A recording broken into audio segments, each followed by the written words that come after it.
ജയ്സൽമീറിലെ Sam സാൻഡ്യൂസ് ജീവിതത്തിൽ ഒരിക്കലെങ്കിലും കണ്ടിരിക്കേണ്ട താർ ഡെസേർട്ടിന്റെ ഏറ്റവും മനോഹരമായ ഭാഗങ്ങളിലൊന്ന്. ജയ്സൽമീർ നഗരത്തിന്റെ കാഴ്ചകൾ കണ്ട ശേഷം ഞങ്ങളുടെ അടുത്ത ഡെസ്റ്റിനേഷൻ ആയിരുന്നു നഗരത്തിൽ നിന്ന് ഏകദേശം 50 കിലോമീറ്റർ അകലെയുള്ള സാം എന്ന് പറയുന്ന ഡെസേർട്ട് വില്ലേജ്. സാമിലെ ഒരു ഡെസേർട്ട് ക്യാമ്പിലാണ് ഇന്ന് രാത്രി ഞങ്ങൾ താമസിക്കാൻ പോകുന്നത്.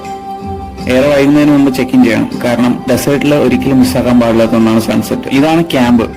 ഈ കാണുന്ന ക്യാൻവാസ് ടെന്റുകളിലാണ് ഇന്ന് ഞങ്ങൾ താമസിക്കാൻ പോകുന്നത്. ക്യാമ്പിൽ നിന്ന് മരുഭൂമിയിലേക്ക് ഒട്ടകപ്പുറത്താണ് നമുക്ക് പോകേണ്ടത്. പാകിസ്ഥാനുമായി അതിർത്തി പങ്കിടുന്ന ഒരു സ്ഥലമാണ് ജയ്സൽമീർ. അതുകൊണ്ട് തന്നെ ആളുകളെല്ലാം പാകിസ്ഥാനി പത്താൻ വേഷമാണ് ധരിച്ചിരിക്കുന്നത്. ഞങ്ങളുടെ ഒട്ടകത്തിന് കൊണ്ടുപോകുന്ന ഒരു 12 വയസ്സുകാരനാണ്. അവനോട് സ്കൂളിൽ പോകാത്ത എന്താണെന്ന് ചോദിച്ചപ്പോൾ അവന് താല്പര്യമില്ലാന്നായിരുന്നു മറുപടി.